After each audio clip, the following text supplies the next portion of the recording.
आप सभी जगतवासी के कोटि कोटि को मैं प्रणाम करता हूं, जिसमें एक पीएम नरेंद्र मोदी जी भी हैं। पीएम मोदी जी खास करके ये वीडियो आपके लिए बनाया है और आपके जितने समर्थक हैं उनसे हमारा निवेदन और परामर्श दोनों है कि यह वीडियो आप तक पहुंचाएं।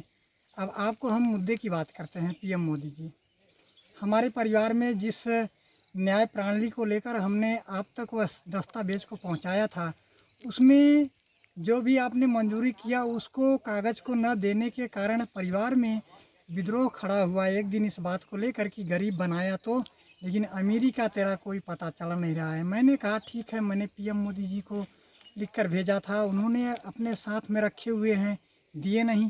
परिवार ने बोले फिर क्या लिया तुमने उनसे, इतना पैसा खर्च किया। मैंने कहा चिंता मत करो, पीएम मोदी को भी उसी जगह पर ला के खड़ा करूँगा जिस जगह पर आपको मैंने खड़ा किया है।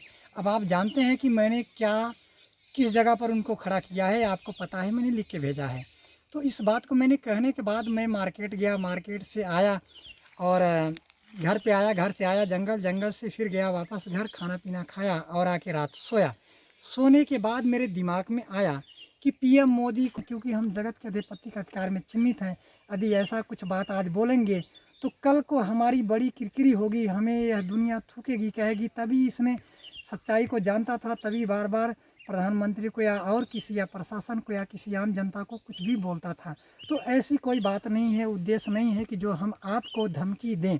हम आपको सम्मानपूर्वक कह रहे हैं, अगर आप आ गए तो ठीक है और नहीं आए तो यह परिवार को तो इतने पापड़ बेलवा दिया है कि मीडिया में कहने के लायक नहीं है।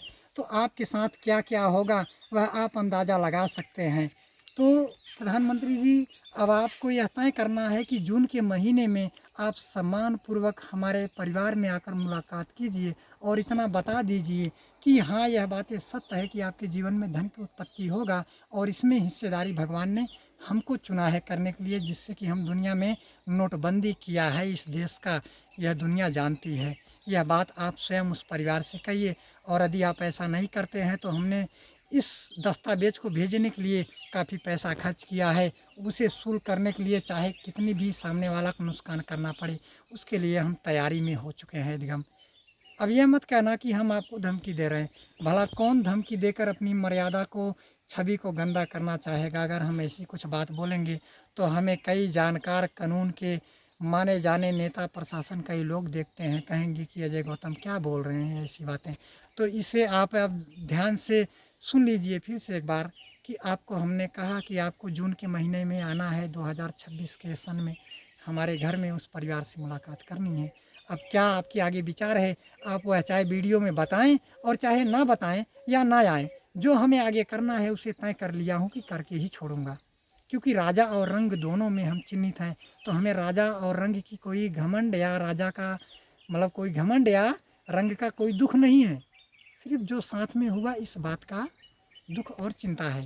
तो कोई अगर किसी को तकलीफ़ देता है बिन मतलब का, तो वह उनको ज़रूर टारगेट कर देता है। क्योंकि आप प्रधानमंत्री हैं, आपको अगर कोई बिना गुनाह का छेड़े छाड़ेगा तो आप उसको नहीं छोड़ेंगे। तो आज हमारे साथ जो कुछ भी लोग किए हैं उनको नहीं छोड़ने के विचार में हैं, तो उसमें से तो एक आप भी हैं। आप कैसे सोच रहे हैं कि हाँ, हमारे साथ इतने पैसे मैंने खर्च करके भेजा और आप इस तरह से सबूत को अपने पास रखें और यहाँ परिवार ऐसी ऐसी बातें कहती है कि जिसे सुनने के बाद आपको ऐसा लगेगा कि ओहो, हमने इनकी बदनामी करवाई है। तो इस बात पे आप फोकस कीजिए। आपसे कोई दुश्मनी हमारी नहीं है, बस आपकी कमियां इतनी सी है कि वो दस्तावेज़ को मंजूर करके भी आप अपने पास में रखा है, इस बात की आपकी कमियां हैं। तो आप इस पर ध्यान दीजिए। एक नए उभरे नेता हैं भाई चंद्रशेखर आज़ाद जी, और उनकी पार्टी जो है आज़ाद समाज की पार्टी, वो भी हमें बेहद ही अच्छी लगी, उनकी कार्यशैलियों को हम बहुत पसंद किए। और हम चंद्रशेखर आज़ाद जी को कहना चाहते हैं कि हम तो आपको जब से आपकी राजनीति को देखा तब से हमें ऐसा लगा कि नहीं, आप उस रास्ते पे जा रहे हैं जिस रास्ते को कोई रोक भी नहीं सकता है। तो हमारी यह आपसे गुजारिश है कि आपके भी लिए भगवान से मैं प्रार्थना करता हूँ कि आप अपने कार्यशैलियों में अच्छे से कामयाब रहें और आपकी पार्टी सुख में सहाय रहे। जहाँ भी आपकी रैलियाँ हो वहाँ शांतिपूर्ण माहौल बनी रहे और आपके हित में दर्शक बने रहें सब।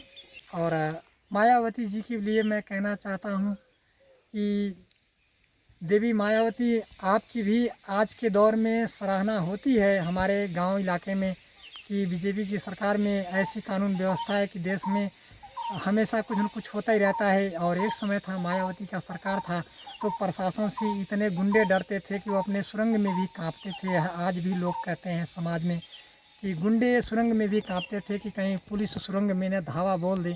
परंतु ऐसी माहौल हो गई है अब कि पुलिस थाने में कांपती है कि कहीं बाहर के गुंडे थाने में न धावा बोल दें।